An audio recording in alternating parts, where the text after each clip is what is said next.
The X Zone Radio Show with Rob McConnell is largely an opinion talk show. All opinions, comments, or statements of fact expressed by Rob McConnell's guests are strictly their own and are not to be construed as those of the X Zone Radio Show or endorsed in any manner by Rob McConnell, Relmar McConnell Media Company, the X Zone Broadcast Network, its affiliated networks, stations, employees, or advertisers.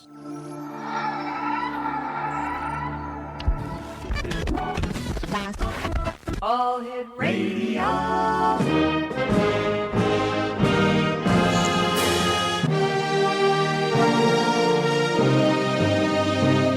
Welcome to the X Zone, a place where fact is fiction and fiction is reality. Now, here's your host, Rob McConnell.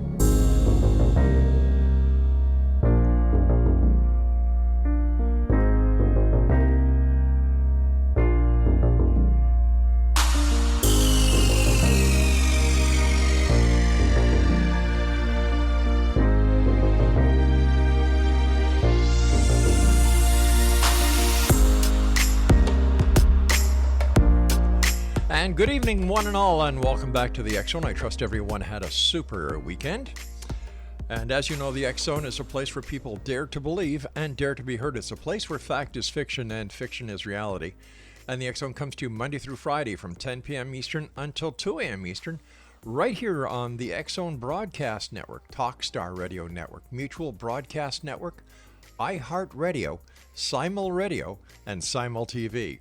If you would like to check out the programming we have available for you, 724-365 on the X Zone Broadcast Network, visit www.xzbn.net.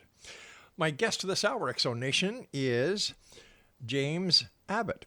And following a short scholarship to Trinity College in Hartford, Connecticut, James completed a bachelor's degree in politics and economics at the University of York, England, and later researched a master thesis in the University of Cambridge on global trade in the aerospace industry. His career has encompassed time in the aerospace sector, marketing, university teaching, and commercial research. He's written and contributed to around a dozen academic books on political theory, business, several editions on applied economics, and countless lengthy reports, including a good few on the aerospace industry. His greatest professional love is research, having the view that there aren't that many jobs in which one gets paid for having fun. Well, if you want to exclude my job. But that's what research is like for him. James is a member of the Market Research Society, the Chartered Institute for Human Resources, and the British Interplanetary Society, and lives with his wife in Yorkshire, England. Joining us now from Yorkshire, England, is James Abbott. And James, welcome to the X Zone. Thanks, Rob. Nice to be on. It's a great pleasure. It's super having you with us. My goodness, you've everything from research to, my goodness. So tell me, what's your favorite part about research? I love research because it teaches you new things every day. You learn something new, whatever you're doing in the subject and whatever subject you're studying. I can't understand people who don't like to learn new things. Yeah, that boggles my imagination because life is a learning experience. From the moment we're born to the moment we say so long to this meat suit that we wear, we're learning. Yep, that's right. You've got a new book that's out. It's called The Outsider's Guide to UFOs, and it's published by Archway Publishing. Tell us about it. Yeah, it's a book that I wrote. I've been researching for it for about 10 years now, really. But it's a new book which tries to be different, which tries to write about not just a single theme or subject, which is what most books on UFOs tend to do, but to write about the whole phenomenon in terms of its history, the numbers of sightings, the characteristics of UFOs, right, and some of the best cases. And doing the research for your book, what, in your opinion, was the most fascinating UFO case that you had the opportunity of researching? Well, I mean, there are 40 of them in the book, and they're all carefully chosen to be pretty credible and pretty good. But I mean, I can give you two from maybe 100 years apart. Okay. Okay, the first one occurred in 1909 here in England, and it was a police officer who was on patrol in the town of Peterborough, down in the eastern counties of England. It was nighttime, it was dark, and he was amazed to see something vaguely cylindrical, but with lights at both ends, travel across the city and disappear in another direction. Now, being a police officer, even in those days, you didn't go around telling people you'd seen things in the sky. And so he kept it to himself for about 2 weeks, until the local newspapers began to tell stories about people seeing this object or similar objects in the skies of England, in different parts of England, across the Midlands, in fact. Now, he then told his story, and the newspapers put together an account of all these sightings. Now, the interesting thing is, at the time, they called them airships, but there were no airships in the skies anywhere in Europe in those days, apart from in Germany, where they were prototyping some of the early Zeppelins. And they were very, very small and very secret, and they would never, ever have tested them over England. So that particular one is fascinating. Was there any follow-up done on that investigation to find out what the airship could have been or where it may have come from? As far as we can tell, the Air Ministry, as it was at the time, did some investigations, but of course they couldn't really do a great deal because aircraft at the time were very, very rudimentary. There still weren't many aircraft around, and British airships were still a year or so from being flown for the first time. So there was nothing in the skies. So what on earth were those things in the skies? And people in San Francisco, of course, and Vancouver and places like that had seen airships as early as the 1890s. And they remain a mystery to this very day. Yeah, they do. And a mystery which is difficult to solve. I mean, it's impossible to solve at this distance in time. But it's the sort of mystery that brings you to think that maybe there's something in these early sightings. Now, what is the second sighting 100 years into the future from this last one? Okay, well, that one occurred in America in 1952. It wasn't 100 years, but it was certainly a good 70 years after the airships had been sighted in San Francisco. Right. When Washington, D.C. had its big flap in 1952. When things were seen over the city by hundreds, if not thousands of people, by airline pilots, by air traffic controllers, by fighter pilots, and the papers got very excited about it at the time. But again, they have never been explained. I know the arch skeptic Philip Klass tried to explain the whole affair as being mistakes by air traffic controllers and pilots and general hysteria, but that could not have been the case. Why do you think there are so many people who are reporting these unidentified flying objects to the authorities, and yet the authorities basically say, no, there's no such thing? Yeah, that's the $64,000 question. I think, to be honest, my own opinion, and it is just an opinion on this, but my own opinion is not the same as the people who believe in conspiracies. I believe that governments do know a lot more about this subject than they tell us. Right. But on the other hand, I think they're as baffled by it as we are.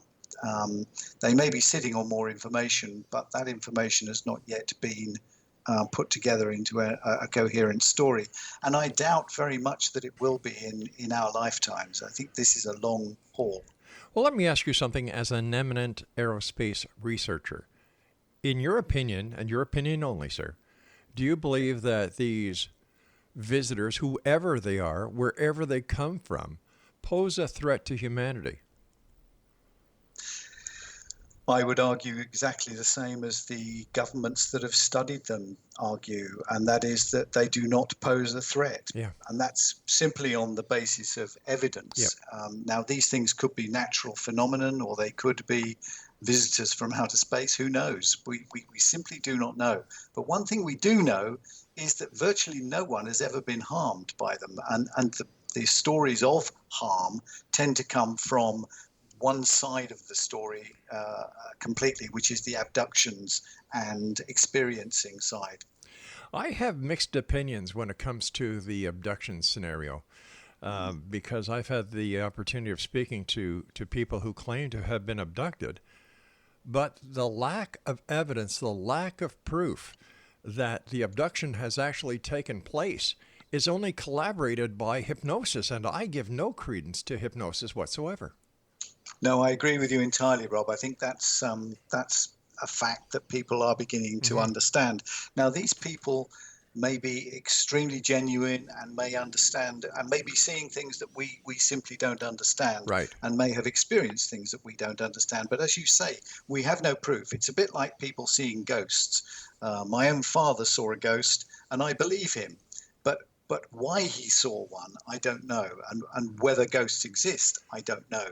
And because there is no proof, and we aren't anywhere near a scientific explanation for what they might be, Right. I think the same thing applies to abductions. You know, people forget, in my opinion, as a former police investigator, that there are many sides to a story. There's his side, her side, and the truth. You and I will be back on the other side of the short break as we continue here in the X Zone with our special guest this hour, James Abbott, and he's the author of The Outsider's Guide to UFOs. I'm Rob McConnell, and we're coming to you from around the world, there you go, from our broadcast center in Hamilton, Ontario, Canada. See what happens when I get a weekend off? It's amazing. You kind of forget things. I'll be back. Don't go away.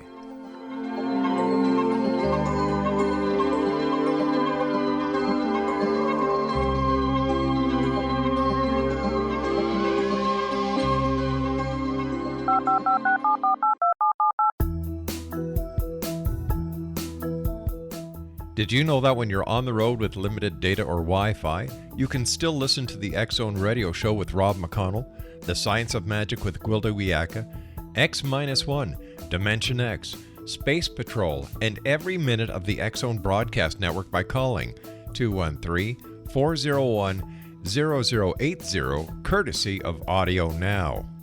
No smartphone, app, or internet needed. It saves your data plan, and it's free if you have unlimited minutes. Call 213-401-0080 to listen on any phone, anytime, anywhere. Remember 213-401-0080 for the best of the paranormal, parapsychology, and sci-fi radio programming anywhere, 24/7, 365.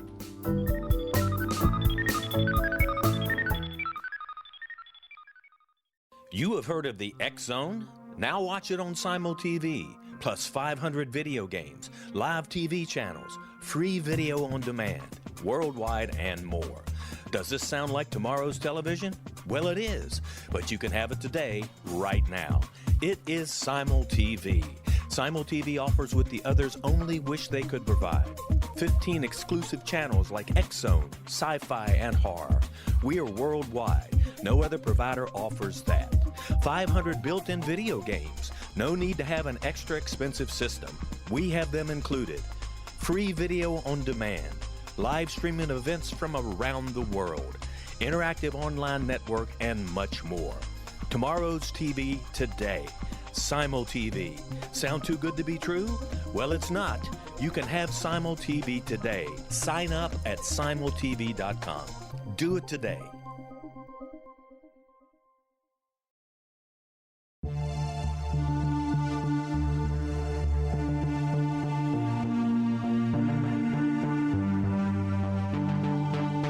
We live in rapidly shifting times of extreme volatility and uncertainty.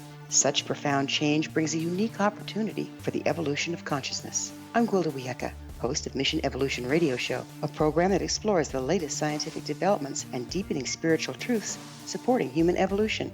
Join me on xzbn.net, where I interview leading experts in science, physics, medicine, spirituality, and more.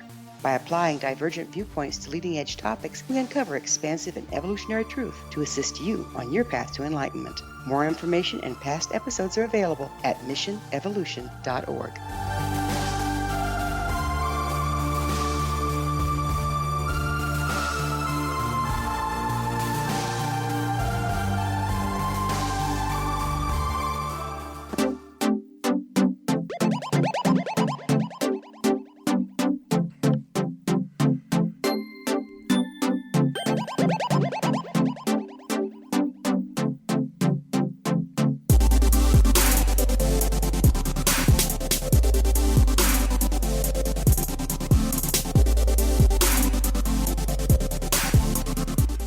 Welcome back, everyone. Every time Craig plays that bumper, I try to see a rearview mirror to see why I'm being pulled over by the cops this time.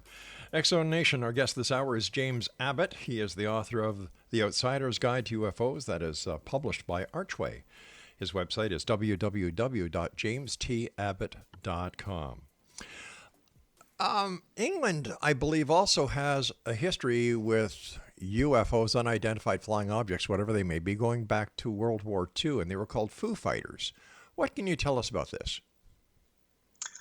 Oh, Foo Fighters were an incredibly fascinating story from the Second World War, which was the lighter side of the stories that came out of a really terrible conflict. But they were objects and lights which were seen by aircrew, and they were seen by aircrew on all sides. At the time, it was the British and Americans that thought that they were German and Japanese secret weapons, right, and the Germans and Japanese thought they were American and British secret weapons. But they flew alongside bomber formations. They flew in between the bomber formations. There's a very good story of an RAF raid on Essen in 1943, when a flight sergeant who was captain of an RAF Halifax bomber saw a very large tubular object flying alongside him, and his crew saw, most of his crew anyway, the bomb aimer didn't see it, but most of the crew saw exactly the same object. So again, you see, as far as we know, not a single military aircraft was ever damaged by Foo Fighters, as they were called. The term was an American one that was made up by American aircrew who got frustrated by being disbelieved by their intelligence officers when they got back. And they were the ones that first called them Foo Fighters. But there are photographs on record, and there are lots of individual witness statements to virtually every air force in the world. If you did just the four top ones, the Japanese, the British, the Americans, the Germans. I've always believed that military intelligence is the most popular oxymoron in history. Yeah, I'd agree with that. Is it possible that the Foo Fighters were actually electrical static discharges caused by the airframe of the aircraft itself? Yeah, it's very possible. And in fact, a number of experiments during the war tried to recreate them to try and see whether that was what was happening. But nobody has yet done that. We know that there are electrical discharges in the air which get caused, but no aircraft, certainly that I've ever read about, has managed to recreate the sort of things that these Foo Fighters did during the war. They zipped into bomber formations and zipped out again. This tubular object flew alongside a Halifax bomber formation for a while and then disappeared. And there are accounts of disc-like objects also being seen. The Japanese saw them as fiery globes. Wow. Too much sake in their diet, I guess, over there. Probably. Yeah, I'll drink to that. Were there any films taken of the Foo Fighters that exist in the public archives where people could actually go and see what they look like? I don't mean photographs. I mean actual film footage, because during World War II there were so many airmen who were taking photographs, cameras, motion pictures with 16 millimeter cameras. And I was just wondering if to your knowledge, as a researcher, if such a film does exist. As far as I know, Rob, no. Wow. There may be some in government archives somewhere, and there are one or two.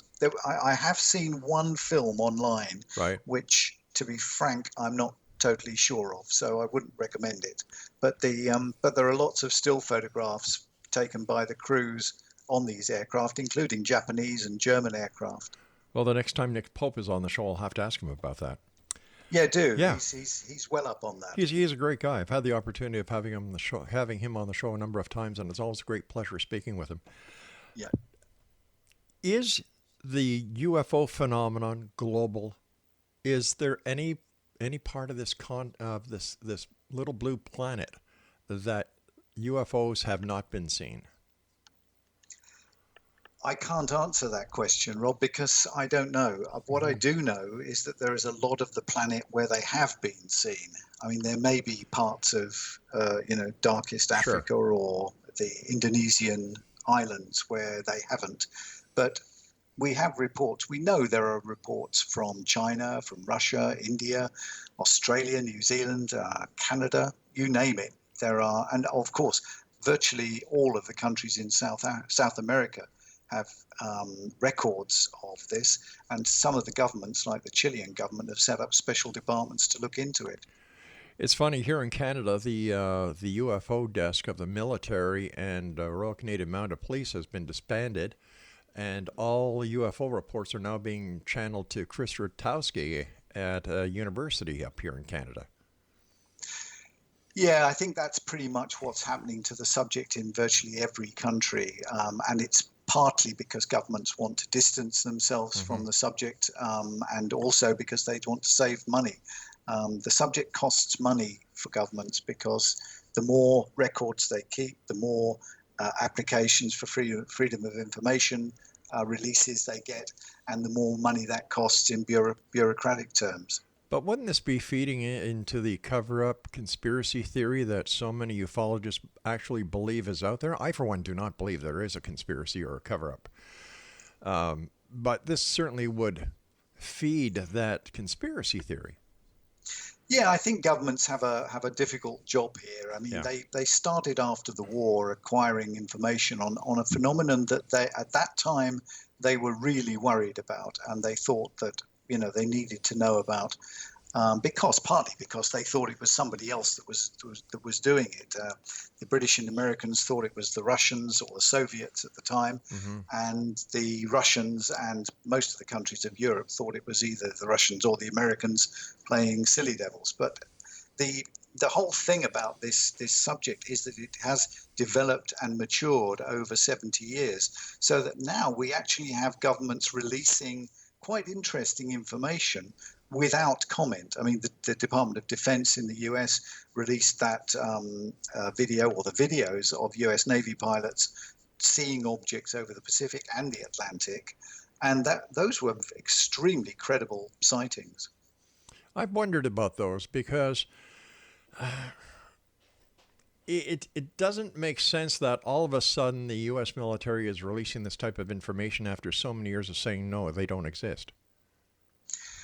Yeah, I think that's the big question that everybody's answering. And to be honest, Robert, it falls into the lap of those who believe that the governments actually don't know what's going on, and that they are really using little dribbles of information like that to see if anybody else can get to the bottom of it.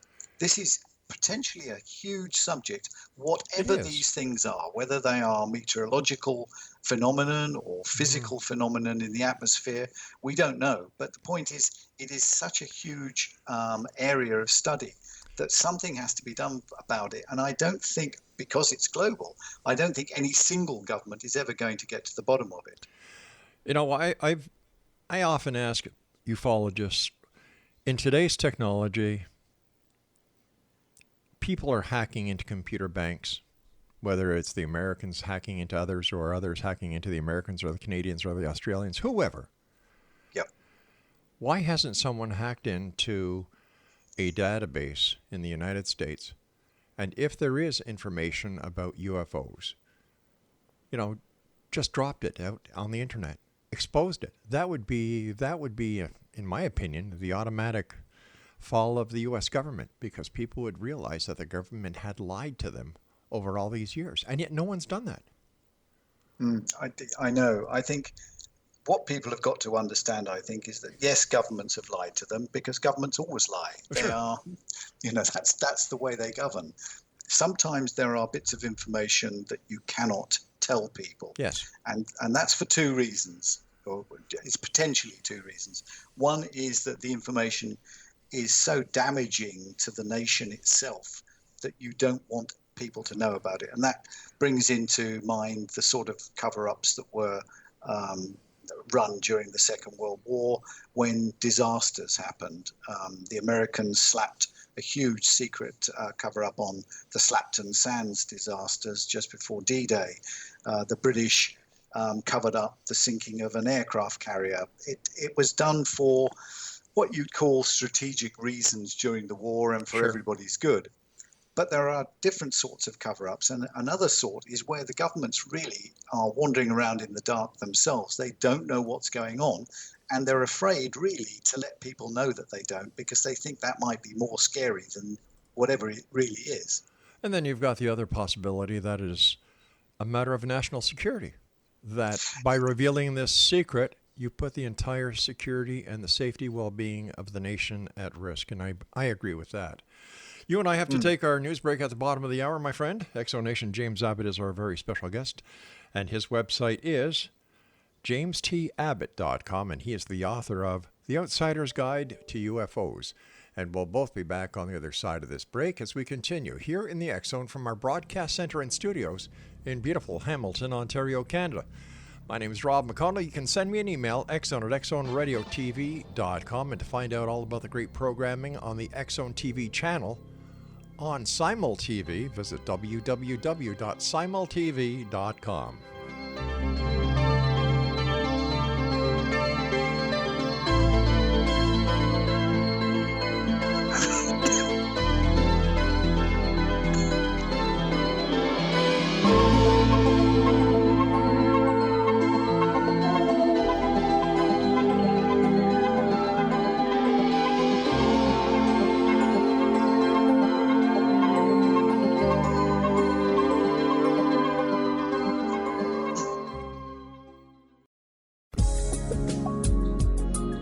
Broadcast studios in Hamilton, Ontario, Canada, to the world and beyond. You're watching the X Zone Broadcast Network, www.xzbn.net. AVS Media Demo. You have heard of the X Zone? Now watch it on Simul TV, plus 500 video games, live TV channels, free video on demand, worldwide, and more. Does this sound like tomorrow's television? Well, it is, but you can have it today, right now. It is Simul TV. Simul TV offers what the others only wish they could provide. 15 exclusive channels like X Zone, sci-fi, and horror. We are worldwide. No other provider offers that. 500 built-in video games. No need to have an extra expensive system. We have them included.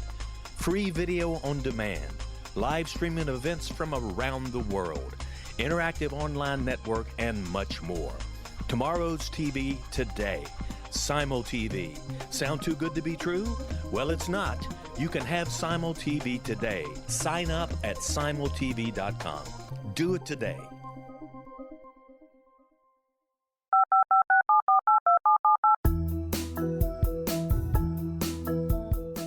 Did you know that when you're on the road with limited data or Wi-Fi, you can still listen to the X Zone Radio Show with Rob McConnell, The Science of Magic with Gwilda Wiyaka, X-1, Dimension X, Space Patrol, and every minute of the X Zone Broadcast Network by calling 213-401-0080, courtesy of Audio Now. No smartphone, app, or internet needed. It saves your data plan, and it's free if you have unlimited minutes. Call 213-401-0080 to listen on any phone, anytime, anywhere. Remember 213-401-0080 for the best of the paranormal, parapsychology, and sci-fi radio programming anywhere, 24/7, 365.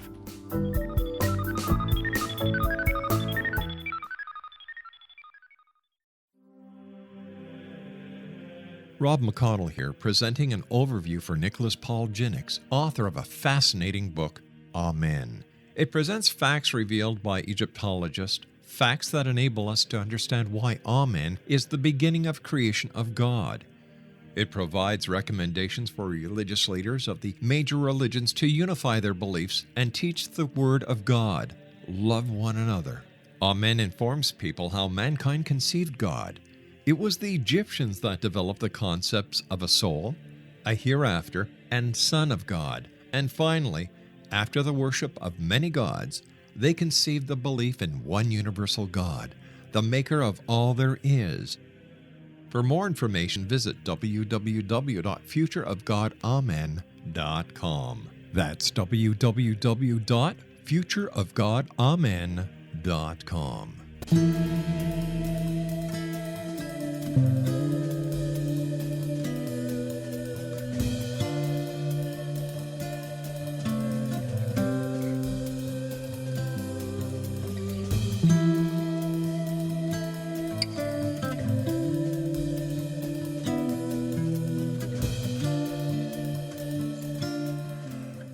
back, everyone. I've received a few emails over the last couple of weeks asking why are bumpers about 25 seconds long when they used to be about 5 to 10 seconds. Well, it's very simple because not only does this show go on the radio, but this is also part of the X-Zone TV channel on Simul TV. So when we have a guest on, like we have James, when you're looking at the screen, James's photograph and, images that relate to the topic are on my left-hand side. And when we come back from the commercial breaks and the news, we just put up little promos of, who the guest is, what we're talking about, and so on, so that you, the listener, or you, the reader, you, the viewer, know where we are. Did that make sense? You're all nodding your heads. Okay, there you go. James Abbott, once again, is our guest. He's the author of The Outsider's Guide to UFOs, published by Archway Publishing. And why do you think, James, that the majority of all UFO reports on this beautiful planet of ours emanate from the United States? I think that's fairly simple. It's because the Americans are a very open society. They may not believe it at the moment, but they are. And they always have been. They always have loved freedom of information, perhaps more than any other nation on the planet. And I think, to be honest, the freedom of the press in Britain was one of our pride and joys. But the governments of European countries are much more careful about the information they release and the sorts of things that get into the press. So I think the Americans have the sort of culture which allows people to report these things. They also have quite an exciting culture. I think the Americans and Canadians are much more open to the excitement of the UFO subject, whereas some of the European countries regard it as a little bit... out there? Sorry? A little bit out there? Yeah, a bit out there, Yeah. a bit very unusual. And of course, they tend to be more religious, and therefore to have religious objections to the subject.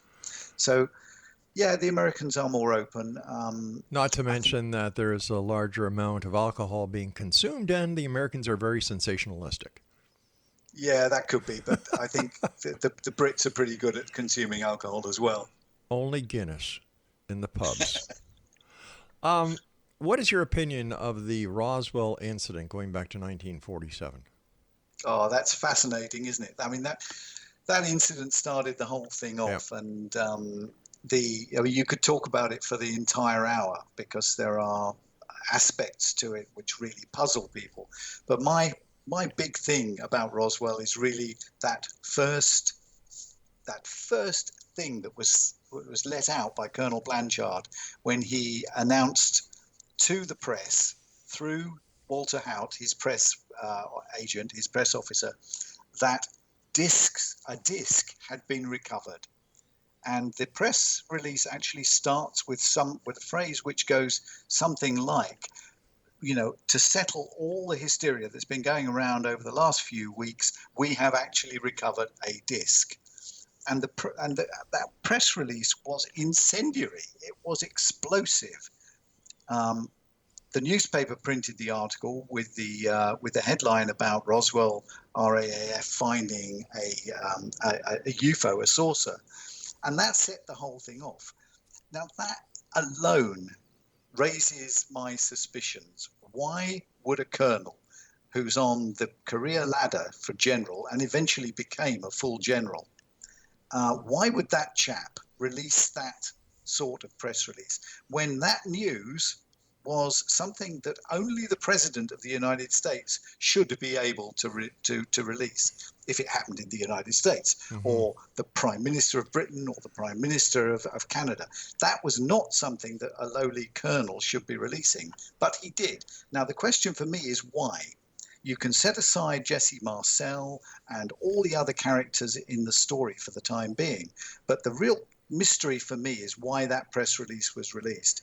Because if the United States was trying to cover up a flying saucer, a secret thing that they had found and that they hoped to learn masses and masses of new technology from, they certainly wouldn't have put a press release out about it.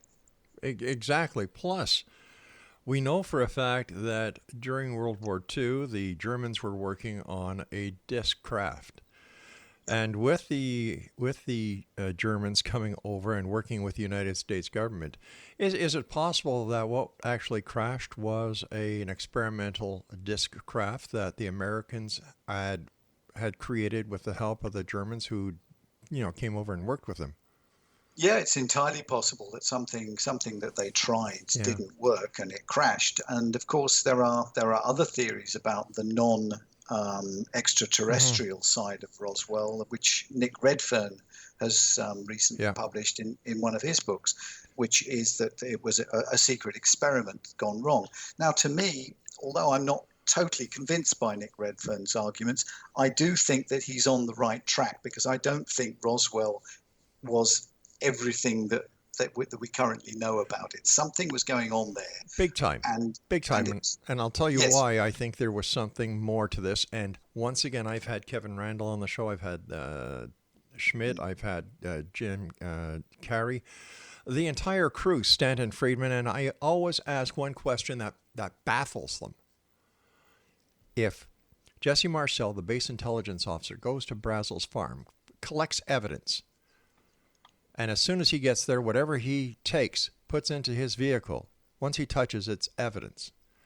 What does he do? Instead of maintaining the chain of evidence and bringing the debris back to the base, he goes home, wakes up his wife and kid, and lets them play with it.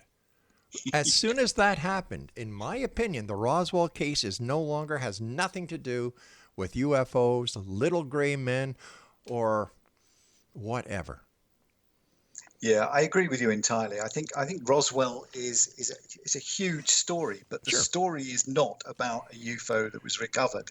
It's about why those press releases were put out, why the U.S. Secret Service went around intimidating people, and Don Schmidt has told us about all of that. Yeah. There was a cover-up going on, but what it was covering up is something entirely different, I think. Could it be Project Mogul? Would the American military want the public to know that they had actually developed these high-altitude balloons that could eavesdrop into the USSR? Yeah, that's another theory, that if it was a Mogul balloon that crashed, then they wouldn't want anybody to know about that. So you put out a story that this thing was a flying saucer from outer space with little green men in it, and you spread around little rumors that there may have been bodies, and Blanchard actually takes Walter Haut to see one, but conveniently from a distance from the door of the hangar. And he fools his own friends so completely that Walter Haut gives an affidavit just before he died to say that what he'd seen was the truth. But once again, Haut's affidavit before he dies, what credibility does that have? Here you've got a man who's about to die. He gives a piece of paper, swears it's the truth, and drops dead.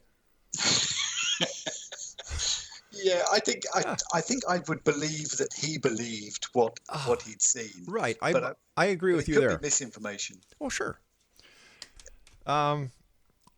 We touched briefly on alien abductions. What is your take on that? For example, the Betty and Barney Hill case, Travis Walton, two of the most renowned cases going. Yeah.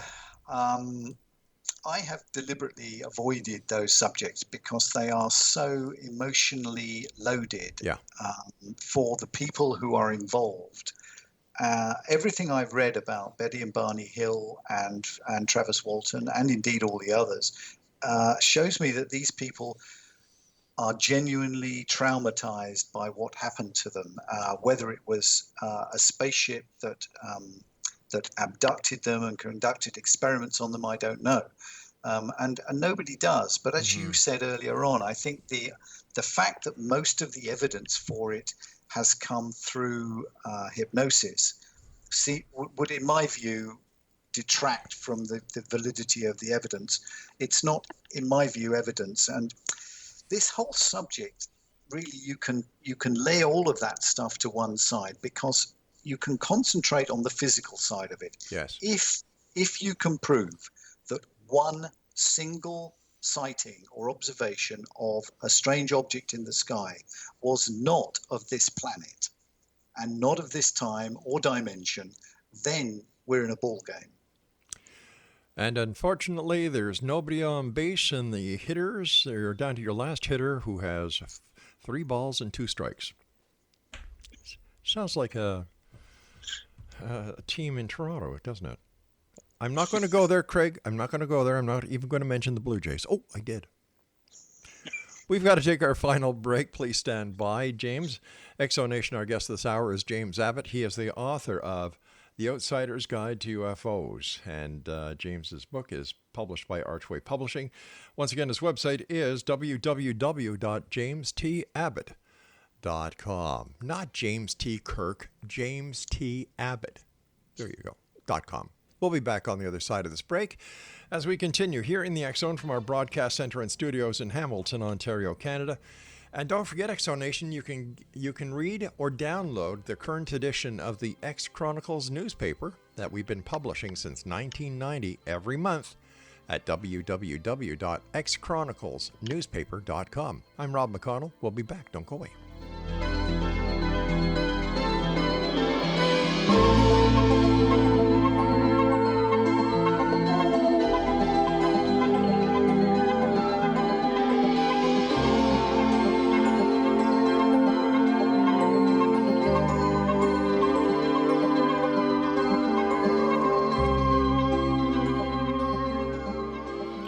Of the X Zone? Now watch it on Simul TV, plus 500 video games, live TV channels, free video on demand, worldwide, and more. Does this sound like tomorrow's television? Well, it is, but you can have it today, right now. It is Simul TV. Simul TV offers what the others only wish they could provide. 15 exclusive channels like X Zone, Sci-Fi, and Horror. We are worldwide. No other provider offers that. 500 built-in video games. No need to have an extra expensive system. We have them included. Free video on demand. Live streaming events from around the world. Interactive online network, and much more. Tomorrow's TV today. Simul TV. Sound too good to be true?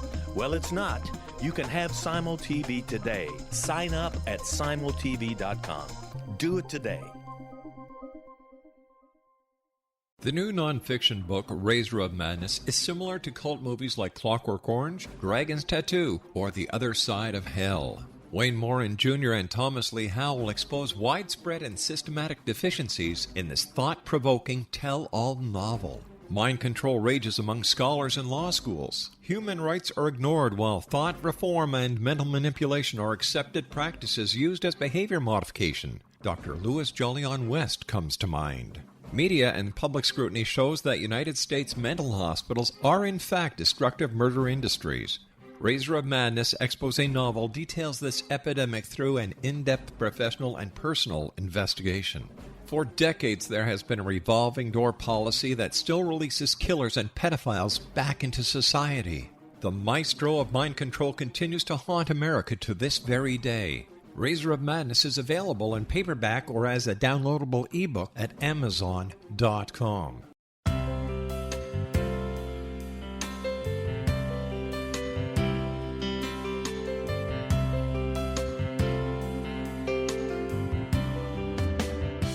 The concept of a new age has been around since the late 19th century, yet much of its original meaning has been lost.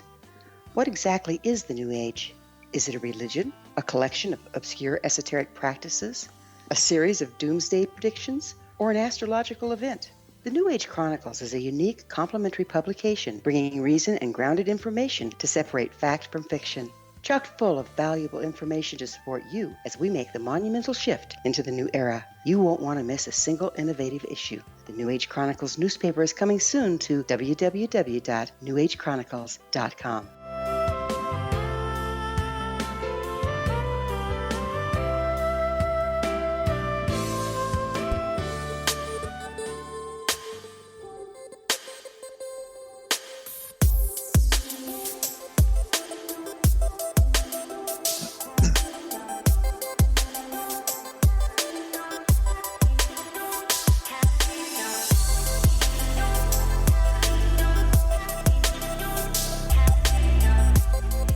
Exonation, our guest this hour is James T. Abbott, and he's the author of The Outsider's Guide to UFO. It's also published by Archway Publishing.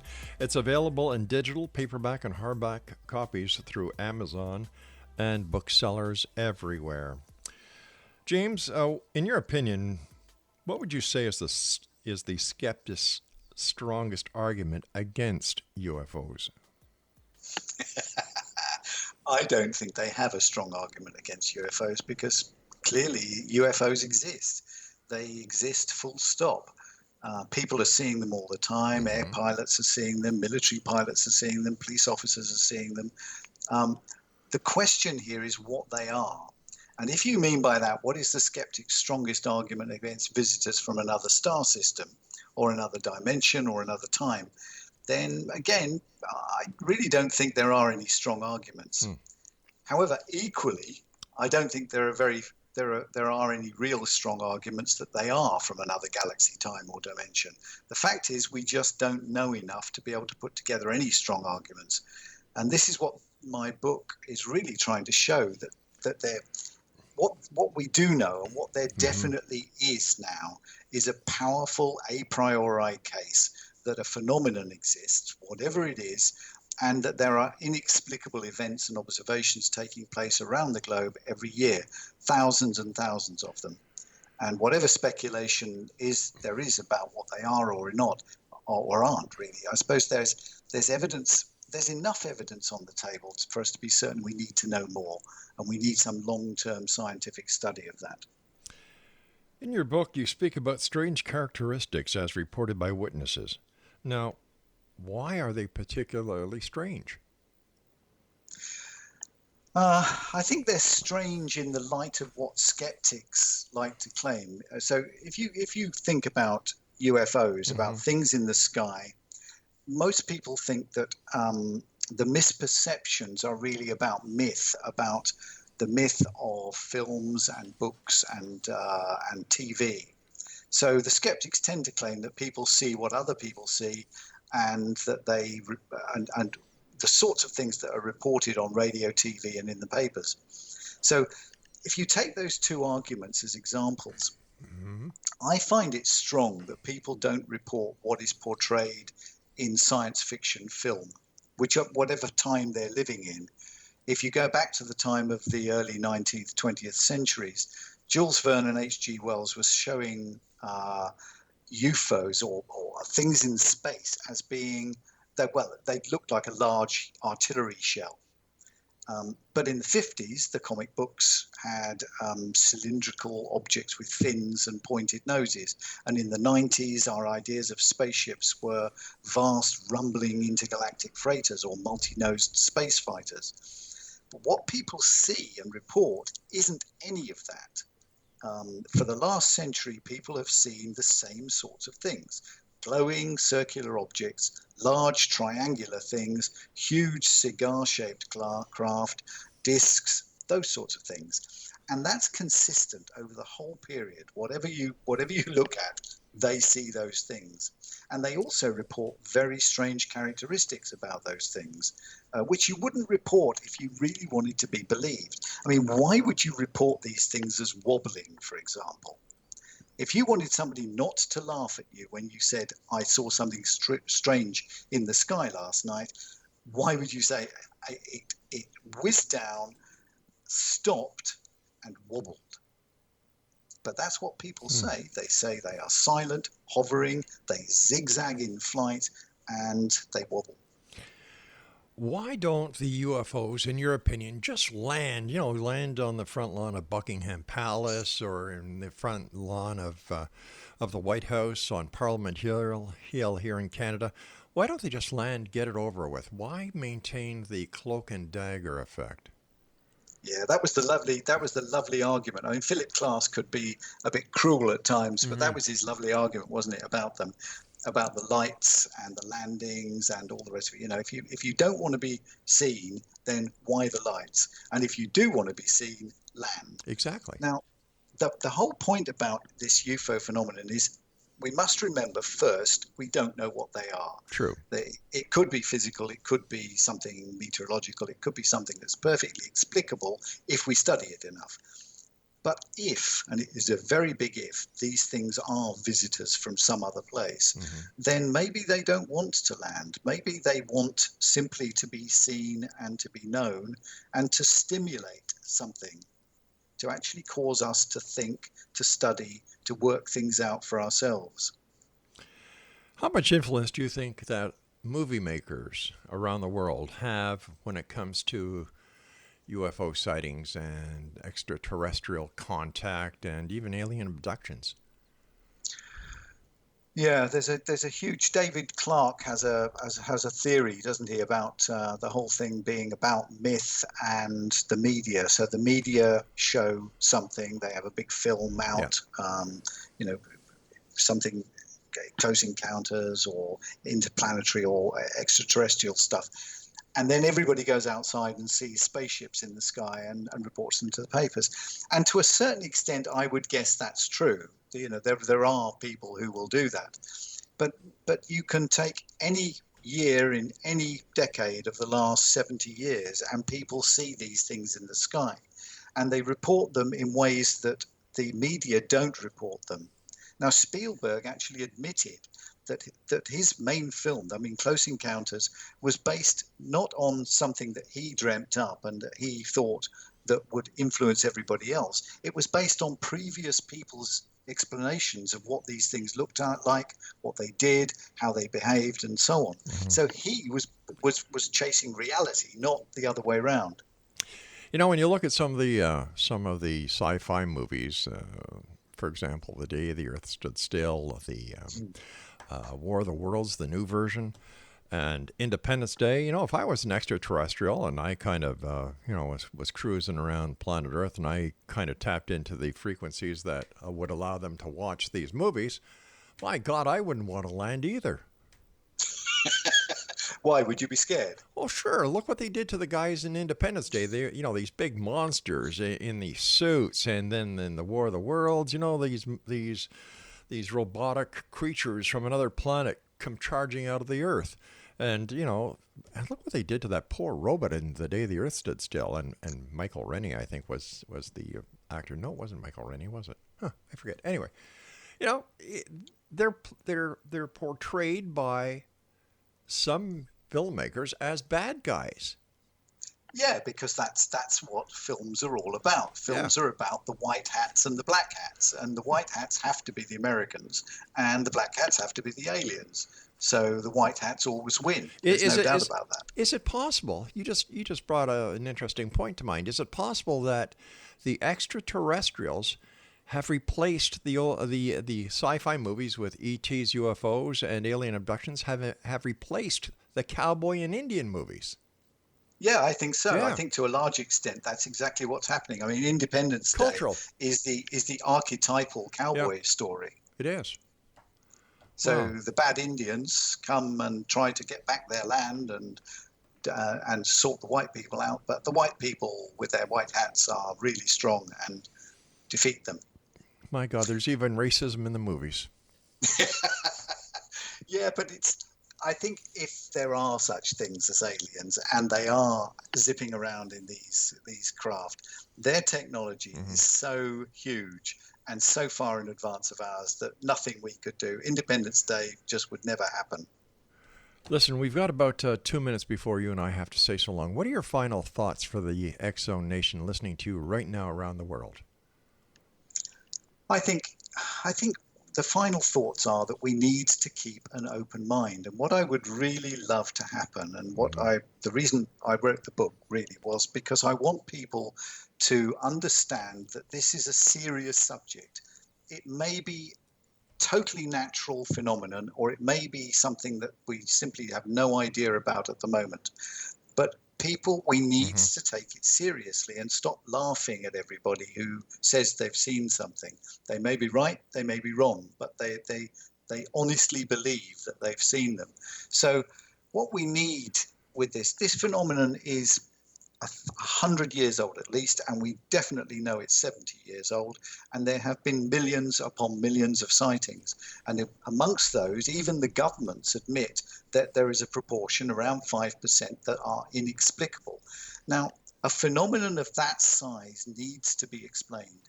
And that's really what I want to happen. I want somebody to take it seriously enough to spend some money long term, not just for the next year or 2 years, but for the next 50 years, and find out what is going on. James, I want to thank you ever so much for joining us. It's been a great pleasure speaking with you. I wish you continued success. And we'll have to have you back on here in the X Zone in the future because I still have questions I want to ask you. So thank you so much for sharing your time with us today. That's great, Rob. Thanks very much indeed. It's been a privilege and a pleasure to be here. Take care, my friend. Be well. Cheers. Cheers. Exonation, our guest this hour has been James T. Abbott. He is the author of The Outsider's Guide to UFOs. It's published by Archway Publishing. It's available in digital, paper, and hardback through Amazon and booksellers everywhere. His website is www.jamestabbott.com. I'll be back on the other side of this commercial break with the news at 6.5 minutes past the top of the hour as the X Zone continues with yours truly, Rob McConnell, from our broadcast center and studios in Hamilton, Ontario, Canada. Don't go away.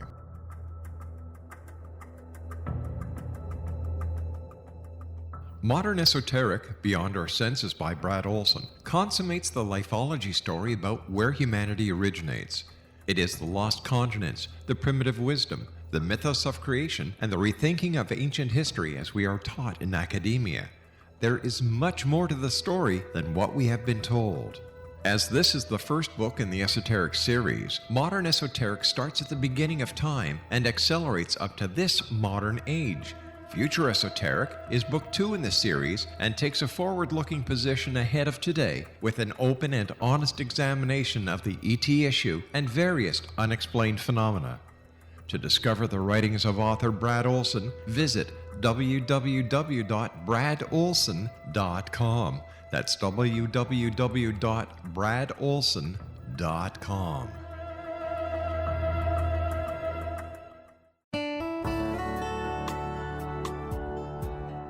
Are you or is someone you know struggling with addictions, depression, anxiety, relationships, low self-esteem, lack of confidence, grief, success, and prosperity?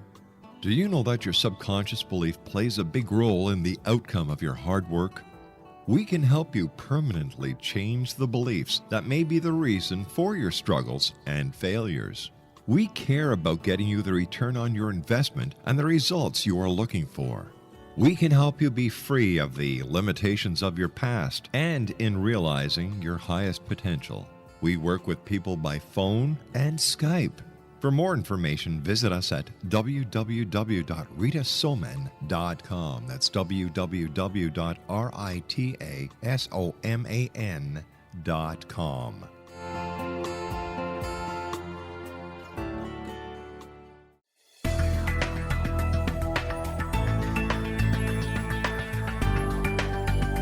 Do you think you have energy problems in your home?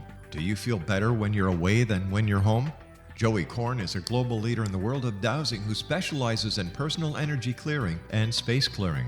He can help you create an ideal energy environment in your home no matter where you live in the world. Learn about his remote spiritual house cleaning services and much more at www.dowsers.com. You can get Joey's book, Dowsing, A Path to Enlightenment, as well as other dowsing books and tools, Kabbalah books, and Walter Russell books. Joey's work is really amazing. Go to dowsers.com right now. That's DOWSERS.com or call 1-877-DOWSING. That's 1-877-369-7464.